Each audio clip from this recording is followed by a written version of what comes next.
March 15, 2019, New Zealand's darkest day.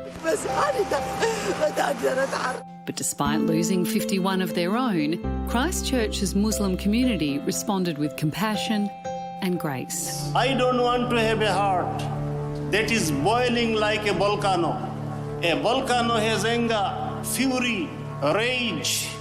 I don't want to have a heart like this. I have chosen love and I have forgiven.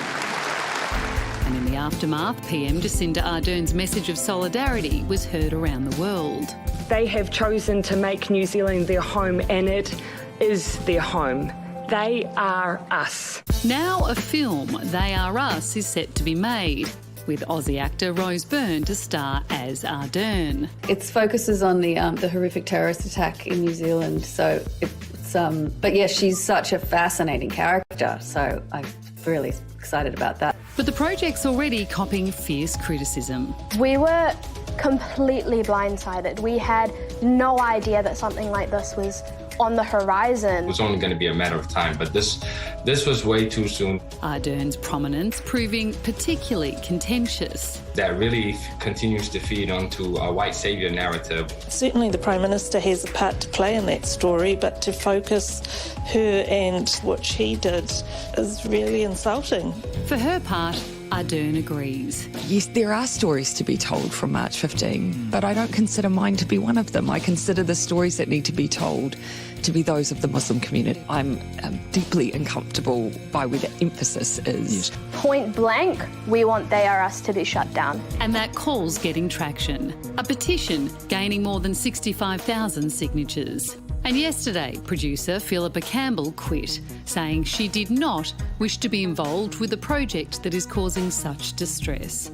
The filmmakers are now working with the Muslim Association of Canterbury to address their concerns. They've also clarified the broad scope of the film, which covers a 7-day period from March 15 and covers multiple stories of community heroism in the aftermath of the tragedy. That community made sure that they didn't respond to hate with hate, and in fact the whole of New Zealand made sure that we didn't do that.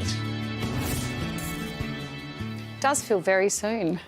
Yeah, that might actually, in the end, be the biggest issue, I think. Because I wonder, somehow the idea took root that this was a Jacinda Ardern film. And I haven't been able to figure out why that idea took root. It doesn't seem to be true, as was clarified in that statement that was released today, that actually, and they even specify some of the names of the people, the Muslim community who were there, who took action in the moment, that did heroic things, that they were going to feature as major characters. They said that the perpetrator isn't going to be named or shown in the film. So that maybe got out late, but I don't know how the initial idea that this was all about celebrating Jacinda got out in the first place, which is what people seem to be reacting to.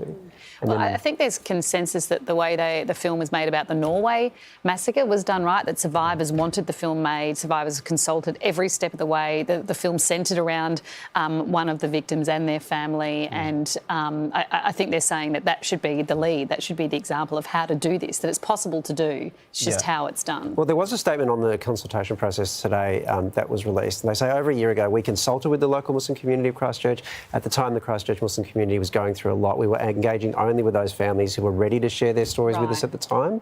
So they did do some consultation, but maybe the fact they couldn't consult wider speaks to the too soon point. Yes. And you need to wait till more ready to do it. Anyway. The Port Arthur Massacre movie, I think, is out this year, and think how many decades that's been. Wow. Yeah. We're done for the... From expert opinions to in-depth analysis and reporting, the Project YouTube brings you the biggest stories from Australia and around the globe.